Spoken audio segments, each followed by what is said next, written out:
बिस्मिल्लाहिर्रहमानिर्रहीम। Dear students, आज का हमारा जो लेसन है, इस लेसन में हम लर्न करने वाले हैं अबाउट HTML टेबल्स।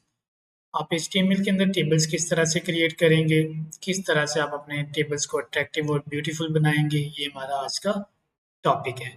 तो चलें, बिफोर दैट कि हम अपने टॉपिक को कंटिन्यू करें, बिफोर दैट हम चलेंगे अपने वेबसाइट पे कि वहाँ से हम पहले एज यूजुअल कंटेंट को रीड आउट करते हैं आपके साथ, फिर हम उसका प्रैक्टिकल करते हैं। तो चलें, चलते हैं अपनी वेबसाइट पे। जी, तो मेरी स्क्रीन आपके साथ ऑलरेडी विजिबल हो चुकी है। तो यहाँ पे मैं आपको बताता चलूँ जो हमारा आज का क्या है, that is our HTML tables. First of all हम जो लर्न करने वाले हैं that is our HTML table headers. Table के हेडर्स जो हैं वो आप किस तरह से क्रिएट करेंगे, बट हेडर के अलावा आपको पहले टेबल क्रिएट करना आना चाहिए। तो चलते हैं अपने VS कोड पे। मैं इसको डिलीट करता हूँ और यहाँ पे मैं अपना न्यू जो पेज है वो क्रिएट करता हूँ। हम इसका जो नेम है वो रखेंगे टेबल्स। टाइटल यहाँ पे मैं अब बॉडी के अंदर टेबल टैग जो है ये यूज करूँगा। अब इस टेबल टैग के अंदर आप अपना जो TH है वो लिखेंगे। ठीक है, TH जो है ये बेसिकली टेबल की हेडिंग के लिए यूज होता है। फॉर एग्जाम्पल मैं लिखता हूँ नेम, उसके बाद एक और मैं हेडिंग पास करना चाहता हूँ, that is father name, and उसके बाद एक और मैं हेडिंग देता हूँ दैट इज ईमेल। इन तीनों को मैंने तीनों हेडिंग पास करने के बाद अब जस्ट मैं जाऊंगा अपने ब्राउजर पे, चेक करूंगा अपनी आउटपुट। इसको रिफ्रेश किया तो you can see name, father name, और उसके बाद आपका ईमेल जो है ये आपके पेज के ऊपर विजिबल हो रहा है। अब यहाँ पे जो नेक्स्ट है आपके पास, ये तो हम हेडिंग क्रिएट कर चुके हैं। अब आप क्रिएट करेंगे आपके टेबल के अंदर जो आपने टेबल डाटा क्रिएट करना है वो। बट कीप इन माइंड यहाँ पे एक चीज देखें, टेबल के अंदर जो आपने चीज यूज करनी है that is your table row. पहले आप टेबल रो क्रिएट करेंगे, उसके अंदर फिर आप टेबल डाटा जो है वो यूज करेंगे, उसके अंदर आप सारा जो कंटेंट है टेबल का वो ऐड करेंगे। तो मुझे यहाँ पे जो टेबल रो है वो क्रिएट करनी पड़ेगी, और इस टेबल रो के अंदर ये जो सारा डाटा है मैं इसको उठाता हूँ हेडिंग, और उठा के यहाँ पे पेस्ट कर देता हूँ। ठीक है जी, अब मैंने एक रो क्रिएट कर चुका हूँ, अगेन मैं एक रो क्रिएट करूंगा और इस रो के अंदर मैं अब जो टेबल डाटा है वो दूंगा with the help of TD element. तो यहाँ पे हम नेम जो है वो सैम लिखते हैं, और अगेन हम TD जो है यूज करेंगे दूसरा डाटा, दूसरे सेल को डाटा प्रोवाइड करने के लिए। चलिए मैं आपको पहले इसका डेमो दिखाता हूँ, सेव करते हैं। मैं जाता हूँ ब्राउजर पे, तो ये देखिए नेम का जो सेल था उसके अंदर हमारे पास सैम आ गया। फादर नेम का सेल हमारे पास अभी एम्प्टी है, तो फादर नेम का सेल करने के लिए आप क्या करें, यहाँ पे हमने सैम 1 कर दिया। ठीक है, ये इमेजिनरी वैल्यूज हैं, कीप इन माइंड। तो मैं अब जाऊंगा तो ये देखिए आपके पास फादर नेम की जगह सैम आ गया। अब सैम 1 ईमेल आपने करना है, ईमेल के लिए हमें क्या करना पड़ेगा, एक और TD जो है वो हमें क्रिएट करना पड़ेगा टेबल डाटा। इसके अंदर आप लिखेंगे sam@gmail.com। तो ये मैंने एक इमेजिनरी सा जो ईमेल है वो पास आउट कर दिया, और अब आप देखेंगे कि मेरे पास नेम के पास नेम और ईमेल, फादर नेम की जगह फादर नेम और ईमेल की जगह मेरे पास ईमेल आ रहा है।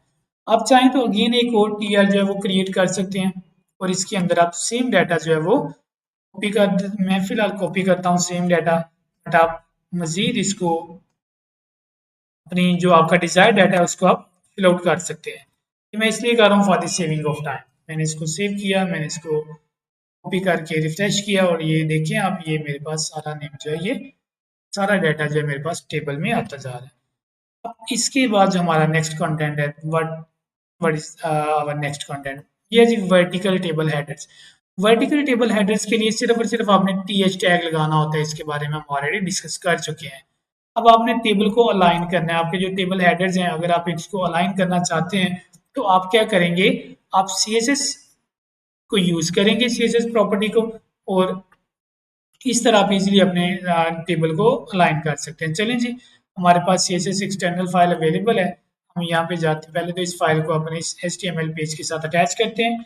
फाइल को अटैच करने के लिए हम लिंक टैग को यूज करते हैं, और इसके अंदर हम href के अंदर जो हमारे इन्वर्टेड कोमास होते हैं यहाँ पे हम अपना कंट्रोल और स्पेस की प्रेस करते हैं तो इस फोल्डर की जितनी भी डायरेक्टरी होती है वो हमारे सामने आ जाती है।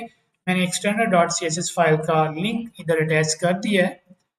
अब यहाँ पे मैं सिर्फ और सिर्फ क्या करूँगा, मैं टी एच के अंदर जो भी मेरा डाटा है मैं उसको अलाइन करने के लिए टेक्स्ट अलाइन प्रॉपर्टी पास करूँगा। टी एच अब बेसिकली क्या है, टेबल हेडर है, टैग का नेम है, तो ये यहाँ से टी एच जो है ये उठा के इसको अलाइन कर देगा सेंट्रलाइज। मैं इसको रिफ्रेश करता हूँ, nothing changes because T H already वो सेंट्रलाइज है। तो अगर मैं टेबल के साथ क्या करूँ, मैं इसको कहता हूँ जी आप टेबल के अंदर जाओ, उसके बाद आप टी एच को करो और उसके बाद आप टी आर को करो, ठीक है, इस तीनों चीज़ों को सेंट्रलाइज कर दो। तो आप देखिए अब नेम के नीचे नेम आ रहा है, फादर नेम के सेंट्रलाइज नीचे बिल्कुल सेंट्रलाइज वे में आपके पास फादर नेम आ रहा है और ईमेल आ रहा है, ठीक है। इसके बाद हमारे पास जो नेक्स्ट है that is our table size. आप टेबल का जो साइज है वो किस तरह से सेट कर सकते हैं, एडजस्ट कर सकते हैं। आपने सिर्फ और सिर्फ स्टाइल एट्रीब्यूट पास करना है और उसकी विड्थ जो है वो पास कर देनी है 100%। आप अगर यहाँ पे भी अपने CSS फाइल में भी इसको कर सकते हैं। आप यहाँ पे टेबल टेबल के अंदर आप क्या करते हैं जी, इसका जो विड्थ है वो आप कर सकते हैं 100%। मैंने इसको 100% कर दिया, मैंने इसको सेव किया। यहाँ से मैं जाऊँगा अपने ब्राउज़र पे और इसको करूँगा जी जस्ट ओनली रिफ्रेश। तो देखिए अब आपका ये जो टेबल है इसके दरमियान जो गैप है वो कितना ज़्यादा आ चुका है, इसकी विड्थ जो है वो इंक्रीज हो चुकी है। नेक्स्ट आपके पास है टेबल कॉलम विड्थ। ये अगर आप कॉलम को विड्थ देना चाहते हैं तो आप कॉलम को भी विड्थ दे सकते हैं। फॉर एग्जांपल अगर आप चाहते हैं कि आपने कॉलम को विड्थ देनी है तो आपको टेबल हेडिंग के ऊपर, टेबल रो के ऊपर लगानी पड़नी है स्टाइल एट्रीब्यूट सॉरी स्टाइलिंग करनी पड़नी है। फॉर एग्जांपल मेरे केस में यहाँ पे मैं क्या करता हूँ, मैं कहता हूँ जी टेबल, यहाँ पे मैं टी आर टेबल रो और उसके बाद टी एच है मेरे पास, इन दोनों पे टेबल। देखें ये आपकी टेबल रो है, ये आपका एक सेल है, ये जो आपका ये टेबल की हेडिंग है टॉप पे, ये जो आपका ये वर्टिकल कॉलम है, ठीक है। तो मैं अब इसको क्या करने वाला हूँ, इसको हाइट देने वाला हूँ थोड़ी सी। तो मैं करता हूँ जी टेबल की जो इसकी हाइट है वो कर दो मुझे 500 पिक्सल्स कर दो। मैंने इसको सेव किया, सेव करके ब्राउजर पे जाऊंगा तो आप देखें अब मेरे पास जो टेबल्स की हाइट है वो कितनी ज़्यादा इंक्रीज हो गई है। मैं इसको जस्ट ओनली अगर 100% करूँ तो लेट मी चेक, 100% मैंने किया तो देखिए आपका जो टेबल की विड्थ है वो कितनी ज़्यादा हो चुकी है, सॉरी हाइट जो है वो कितनी ज़्यादा हो चुकी है।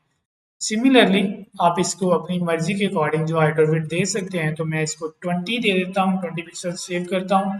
तो यू कैन सी अब आपकी जो हाइट है ये नॉर्मल सी हाइट है जो आप अपने टेबल को देना चाहते हैं।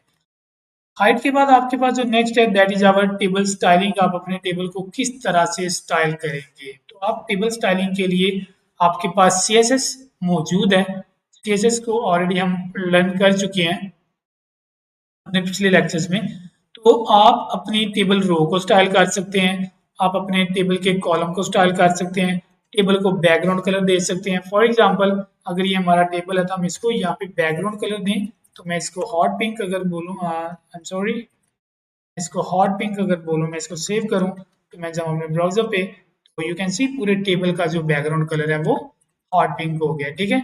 आप चाहते हैं नहीं ये जो लाइंस है ना इनको आप जस्ट चेंज करना चाहते हैं तो आप क्या करेंगे। अब देखिए ये लाइन जो है ये कौन सी है, ये टेबल रो है, ठीक है। तो आप ये जो स्टाइलिंग करेंगे किस पे करेंगे, टेबल रो के ऊपर, ठीक है। तो फॉर एग्जांपल आप जाएंगे अपने CSS में जाने के बाद जो आपकी टेबल रो है, चलिए मैं टेबल रो को सेपरेट करता हूँ और इसके ऊपर जो आपकी स्टाइलिंग है आप इसके लिए nth चाइल्ड यूज करेंगे, ठीक है। nth चाइल्ड मैं इसको देता हूँ जी इवन। अगर आपके nth चाइल्ड इवन है तो ये कौन सी जो कलर्स है वो कौन सा शो करवाएगा, ठीक है। तो let me check nth child, ठीक है। यहाँ पे हम इसको जो कलर है वो बैकग्राउंड कलर देने वाले हैं। फॉर एग्जांपल हम इसको देते हैं जी दिस वन, ये वाला करते हैं। मैं इसको सेव करता हूँ, सेव करके अपने ब्राउजर पे जाते हैं तो यू कैन सी आपके ये जो लाइंस हैं इनको, इवन लाइंस को वो जो कलर है वो डिफरेंट हो गया। बट अगर आप चाहते हैं कि आप इसको ये जो और लाइंस हैं इनको आपने कलरिंग डिफरेंट करनी है तो या स्टाइलिंग करना है तो आप क्या करें, अगेन आप टेबल रो और nth चार्ट जो है इसको यूज करेंगे और इसके अंदर आप जो सिलेक्शन है वो ऑड रोज की करेंगे। इसका बैकग्राउंड कलर जो है आप चेंज कर दें। बैकग्राउंड कलर में आप इसकी जो वैल्यू है वो हम पास करते हैं जी ब्लू। चलिए ये ब्लू वालेट कर लेते हैं। इसको सेव करता हूँ। सेव करने के बाद आप जाएंगे ब्राउजर पे तो यू कैन सी आपका जो टेबल है उसकी जो इवन रोज है वो डिफरेंट है, उसकी जो ओड रोज है वो डिफरेंट कलर की है। तो इस तरह से आप अपने टेबल को स्टाइल कर सकते हैं। सिमिलरली जिस तरह आपने अपने टेबल को अलॉट किया है एंड स्टाइल को यूज करते हुए अपनी इवन और ओड रोज को आपने बहुत अच्छे से स्टाइलिंग किया है, इसी तरह आप अपने कॉलम्स को भी स्टाइल कर सकते हैं। ठीक है, उसके लिए आपको क्या करना पड़ेगा, उसके लिए आपको अपने कॉलम्स को सिलेक्ट करना पड़ेगा। ठीक है, वो कॉलम को सिलेक्ट करने के लिए आप क्या करेंगे जी, आप ये वैल्यू दे सकते हैं। टेबल रो हमने सिलेक्ट कर लिया है, टेबल हेडिंग आप टेबल हेडिंग सिलेक्ट कर सकते हैं या टी डी सिलेक्ट कर सकते हैं। ठीक है, तो टी डी जो आपके होते हैं वो ये सेल्स होते हैं, आप इनको सेलेक्ट करें टी डी और इसकी वैल्यू जो है आप फंक्शन के अंदर इवन चूज करेंगे तो आपके इवन सेल्स जो हैं वो चेंज होंगे, उनके ऊपर आप स्टाइलिंग कर सकेंगे। अगर आप ओड को चूज करते हैं तो ओड जो आपके सेल्स हैं वो चेंज होंगे, उनके ऊपर आपकी स्टाइलिंग इम्प्लीमेंट होगी। तो स्टूडेंट्स ये जो टेबल्स का स्टाइलिंग है, टेबल्स के ऊपर जो हमने डिफरेंट स्टाइलिंग की या जो ये सेल्स के ऊपर आप जो स्टाइलिंग करेंगे ये आपका होम टास्क है। आप ये करके मुझे दिखाएं। अगर आप इसमें आपको कोई मिसअंडरस्टैंडिंग पेश आती है तो मैं आपकी प्रॉपर जो रहनुमाई है वो करूँगा। ठीक है, तो उम्मीद करता हूँ आपको मेरा जो आज का लेसन है ये बहुत ज़्यादा इसकी अच्छे से समझ आ गई होगी, ये बहुत ज़्यादा हेल्पफुल रहा होगा आपके लिए।